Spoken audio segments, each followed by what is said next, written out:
1979년 10월 26일 밤, 대한민국 권력의 심장부였던 궁정동 안가에서 총성이 울렸습니다. 그날 밤 이후 한 시대는 막을 내렸고 대한민국 현대사는 완전히 다른 방향으로 흘러가기 시작했죠. 그리고 그 현장에는 김재규만 있었던 것이 아닙니다.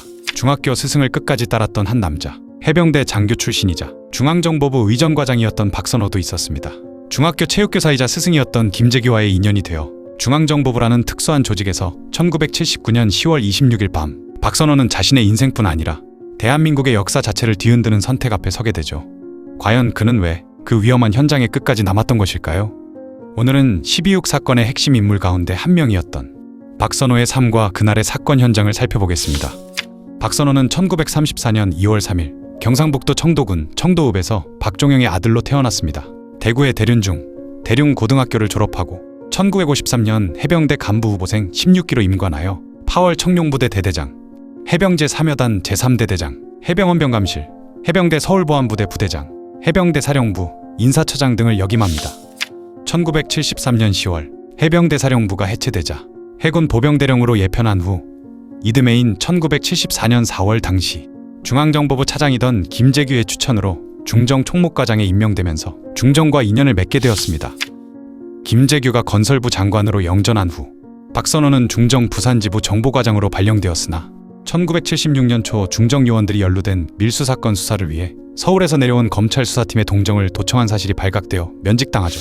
조갑제는 국제신문 기자 시절 1975년 영일만 석유 발견 소동의 실상을 폭로한 것으로 인해 중앙정보부 부산지부에 소환당하여 조사를 받은 적이 있는데 당시 조사관이 부산지부 정보과장 박선호였다고 합니다. 조갑제의 회고에 따르면 정보부 특유의 건방진 태도를 느끼지 못할 만큼 의외로 대우는 나쁘지 않았다고 하며 박선호에 대한 첫인상은 날렵한 몸집을 가진 부드러운 신사였다고 호의적으로 평가했습니다. 이후 약 1년간 실업자로 지내던 박선호는 중정부장 김재규의 주선으로 1977년 4월에 현대건설 안전차장으로 취직해 주베일 항만 건설 현장에서 근무했으나 적응하지 못하고 8개월 만에 사표를 냈죠. 뼛속까지 군대 체질이었던 그에게 민간 기업의 문화가 너무 맞지 않았다고 합니다. 한국으로 돌아온 박선호는 유류 수입 업체를 운영하기도 했으나 석유 파동 등의 여파로 고전하던 중 1978년 8월에 다시 김재규의 부름을 받고 중앙정보부로 복귀했습니다. 그때 맡은 보직은 중앙정보부 비서실 의전과장. 그때까지는 그가 맡았던 임무가 차후 얼마나 큰 풍파를 몰고 올지는 아무도 몰랐었죠. 김재규는 육사 2기로 임관하여 복무하던 중 1947년경 민관체육대회에서 미군과 충돌을 일으키는 바람에 면직당해 고향에 내려와 대륜중학교의 체육교사로 잠시 교편을 잡은 적이 있었습니다. 이때 제자로 만난 이가 대륜중학교 2학년이었던 박선호였죠. 박선호는 김재규가 복직되어 군으로 돌아간 후에도 인연을 끊지 않고 연락을 유지했으며 김재규가 제3군단 군단장에 재임하고 있을 때 중학교 동기들과 같이 찾아가 스승님께 종종 인사를 드리기도 했다고 합니다. 이후 박선호가 해병대를 나온 이후 위에 언급한 바와 같이 공직에 있던 김재규가 취직 자리를 알선해주는 등 많은 은혜를 베풀어 주었습니다. 그 외에 김재규는 박선호에게 평소 거만하게 행동하지 말라, 책을 많이 읽어라, 검소하게 생활하라 등등 따뜻한 조언을 자주 해주었으며 이런 김재규를 박선호는 스승이자 상사로서 무척 존경하고 따랐다고 합니다. 김재규의 도움으로 다시 일자리를 찾은 박선호였지만 막상 중정 의전과장이란 자리는 술 시중 돕는 여성들을 섭외하는 이른바 채용사나 다름없었고 평소 독실한 크리스천이었던 박선호는 상당한 양심의 가책을 느끼며 자신의 일에 회의를 갖고 있었죠. 참다 못해 몇 번이고 사의를 표했지만 그때마다 김재규는 자네가 없으면 궁정동 일을 어떻게 하라는 건가 라면서 물리쳤고 스승이자 상사인 김재규의 간곡한 요청에 박선호는 꾹 참으며 계속 근무해왔습니다. 본래 의전과장직은 중정 내에서 제법 잘나가는 요직에 속했고 승진도 빨랐습니다. 특히 박선호는 거사 전만 해도 중정 내의 대소사철이나 안가와 같은 여러 보안 시설들을 꼼꼼하게 총괄 관리하며 김재규의 신임을 사고 있었죠. 1979년 10월 26일 오후 4시 10분경 궁정동 안가 비서실에 있던 박선호는 해병 간부후보생 임관 동기였던 청와대 경호실 경호처장 정인영으로부터 전화를 받았습니다. 이날 저녁 6시에 대행사, 즉 대통령과 비서실장, 정보부장, 경호실장 등이 참석하는 만찬이 열리니 준비를 해달라는 연락이었죠. 그리고 저녁 6시경 박정희 일행이 궁정동 안가에 도착하여 연회가 시작되었고 박선호는 안가 경호원 대기실에서 정인영과 해병대 후배인 경호처 부처장 안재송과 담소를 나누던 중 저녁 7시 무렵 부장이 연회장에서 나갔다는 안가 경비원의 보고를 받고 안가 마당으로 나와 김재규를 뒤따랐습니다. 이때 중정부장 수행비서인 박흥주 대령도 합류하였고 김재규는 이 둘을 불러 오늘 저녁 각하와 차지철을 제압하겠다. 너희는 똑똑한 놈 3명을 골라 나를 지원하고 경호원들을 제압하라는 엄청난 지시를 거사 40분 전에 일방적으로 내렸죠.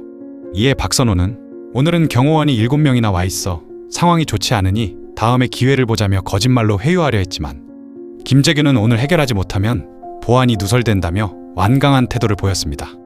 결국 박선호는 박흥주와 같이 김재규의 지시에 따랐고 해병대 부사관 출신으로 평소 신임하던 부하인 안가 경비조장 이기주와 의정과장 차량 운전사인 유성옥을 공격조에 합류시켜 준비를 마쳤습니다.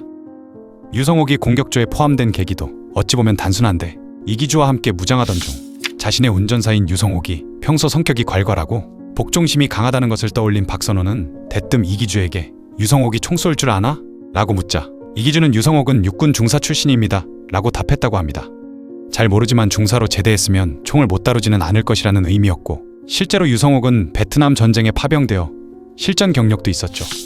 당일 오후 동대문 시장에서 만찬에 내놓을 요리 재료를 사온 후 안가 경비원 휴게실에서 바둑을 두고 있던 유성옥은 그렇게 엉겹결에 역사의 소용돌이에 휘말리고 말았습니다. 무장을 완료한 박흥주와 이기주, 유성옥은 안가 나동식당 앞에 의전과장 전용 승용차를 세웠는데 대통령 비서실장도 함부로 못 들어오는 이곳에 자동차가 들어온 것을 본 나동 관리 책임자 남효주가 여기 어떻게 들어왔느냐? 라고 묻자 유성옥이 박선호 과장님이 여기다 차를 대라고 했다라며 답했고 남효주는 더 이상 아무 말도 하지 않았다고 합니다. 이는 그만큼 안가 내에서 박선호의 영향력이 얼마나 강했는지를 시사하는 이야기죠. 박흥주 일행은 의정과장 차량 안에서 대기하며 김재규의 첫 총성이 울리면 주방의 경호원을 제압하기로 했고 박선호는 경호원 대기실에서 휴식 중이던 정인영과 부처장 안재송을 감시하는 것으로 임무를 나누었습니다. 사실 박선호는 임관 동기인 정인영과 해병대 후배인 안재송을 잘 설득해보려 했지만 사람 일이 그리 마음먹은 대로 되는 것은 아니었다고 합니다. 대기실에서 둘의 동태를 살피던 박선호는 드디어 저녁 7시 40분경 연회장에서 첫 총소리가 울리자 행동을 개시하였죠. 정인영과 안재송이 연회장 쪽으로 뛰어나가려 하자 박선호는 입구를 막고 리볼버를 꺼내어 둘의 행동을 제지시켰습니다. 갑작스러운 상황에 황당해하던 둘에게 박선호는 거의 우는 소리로 총 뽑지 마. 움직이면 쏜다. 야, 우리 제발 같이 살자며 애원하였고 정인영은 거의 체념하는 듯했지만 안재송이 갑자기 품에서 총을 뽑으려 하자 어쩔 수 없이 박선호는 안재송에게 흉부 관통상을 입히며 그를 제압하게 이르게 됐습니다. 이에 정인영이 괴성을 지르며 달려들자 박선호는 반사적으로 총을 발사해 정인영의 목에 관통상을 입히죠. 둘을 제압하고 방을 빠져나온 박선호는 차지철과 박정희에게 총상을 입힌 후 총이 고장나 연회장을 뛰쳐나온 김재규와 마주쳤고 김재규는 박선호가 갖고 있던 리볼버를 빼앗아 연회장으로 복귀, 화장실에서 뛰쳐나와 경호원을 찾던 차지철에게 복부에 총을 발사하여 치명상을 입혔고 우측 흉부 관통상을 입고 신음하던 박정희에게 총을 발사합니다. 이후 김재규는 안가에서 저녁 식사 중이던 정승화 육군 참모총장을 차에 태워 용산의 대한민국 육군본부로 갔고 박정희 대통령은 비서실장 김계원에게 수습되어 국군 서울지구 병원으로 옮겨졌습니다. 박선호는 궁정동 사무실에서 김재규의 후속 지시를 초조하게 기다렸지만 날이 밝은 후에도 아무 소식이 없었고 라디오 아침 뉴스에서 박정희의 서거 소식이 들리자 박선호는 다 틀렸다고 체념한 채 가족들이 기다리고 있던 서울 방배동의 처가로 가서 사람을 크게 해코지했다. 나는 이제 모든 게 끝났다고 털어놓았습니다. 가족들이 갑자기 무슨 일이냐며 울부짖자 박선호는 뉴스를 들으면 다 알 거라고 한 후 오전 11시경 정보부 감찰실에 연락을 받고 남산 중앙정보부로 복귀하여 감찰실장 김학호 소장으로부터 계엄사에서 당신을 찾고 있다는 통보를 받은 후 모든 것을 포기하고 자신의 사무실에서 대기하고 있다가 오후 2시경 출동한 합동수사본부 수사관에게 체포당합니다. 사건에 동조했던 박흥주도 같은 날 오후 3시에 체포되었고 사건 관련자 모두 보안사 분실로 끌려가 심한 고문을 당했죠. 이후 박선호는 김재규와 박흥주를 비롯한 사건 당사자들과 재판을 통해 형을 선고받았고 1980년 5월 24일 서울구치소에서 김재규와 함께 집행되었습니다. 잘 몰랐던 현대사에 대해 알게 되셨다면 구독, 좋아요, 알림 설정 부탁드립니다.